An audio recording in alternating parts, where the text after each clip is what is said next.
তাণ্ডব দেখতে আসছি। আমি শাকিব খানের একজন ভক্ত। এখন আইসা দেখে যে আপনার হলে তালা ঝুলানো। ৩টা শো চালাবে, 12টা শো বন্ধ, 12টা শো চালাবে না। তো আমরা কি শাকিব খানকে ভালোবাসি বিধায় আমাদের এত কষ্ট করতে হইতাছে নাকি? আপনার কেন এই হলটা বন্ধ রাখছে, 12টা শো কেন চালাচ্ছে না? শো কেন চালানো হয় এটা আমাদেরকে জবাবদিহিতা করুক। আর যে আফরান নিশোর কথা বলেন, আফরান নিশোর কোনো প্রসঙ্গ আসবে না। কোনো ওই প্রসঙ্গ নামই আমরা চাই না, না। ওই ওই নামই নামই না, নেওয়া যাবে না। নামই নেওয়া- ওটা বাদ। যে নাম নেওয়া- নাম ও নাম নিলেই নিলেও সমস্যা। ঘৃণা করে।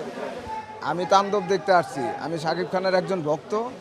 এই জন্য আমি সারা কাজ কাম ফালাছে আমি সকালবেলা আসছি এই ছবিটা দেখতে। আপনার আমার মতো আরও অনেক লোকই আছে। আমি তো কাছের থেকেই আইছি, কিন্তু আপনি দেখেন যে অনেক দূর দূর থেকে লোকজন আইছে এই ছবি দেখতে। এখন আইসা দেখে যে আপনার হলে তালা ঝুলানো। এই লোকগুলো আপনার কি করব বলেন?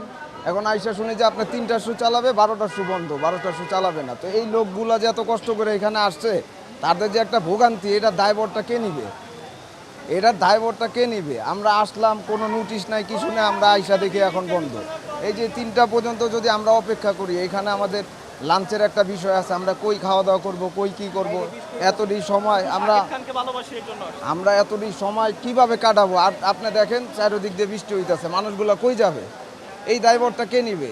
আমরা কি শাকিব খানকে ভালোবাসি বিধায় আমাদের এত কষ্ট করতে হইতেছে নাকি বলেন? আপনারা এটা যাচাই করেন যে আপনার কেন এই হলটা বন্ধ রাখছে, 12টা শো কেন চালাচ্ছে না।